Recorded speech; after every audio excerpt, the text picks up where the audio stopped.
nella sede di Vinitaly International, dove oggi proclamiamo i vincitori di questo bellissimo concorso, che si tramuta un po' in uno strumento di marketing per i nostri produttori, che gli sarà utile poi per tutto l'anno e verrà spedito anche gratuitamente a 10.000 key buyer del mondo, e quindi credo che sia uno strumento importante per continuare la promozione a livello internazionale. Questa è una proclamazione di 5 Star Wines e Wine Without Walls, che è un concorso di Vinitaly, quindi è per tantissimi anni si chiamava Vinitaly International Award.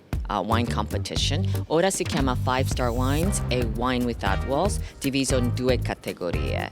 Wine Without Walls sono tutti i vini, diciamo, biologici, biodinamici, cosiddetto naturali e in molto crescita questa. E oggi premiamo i trofei.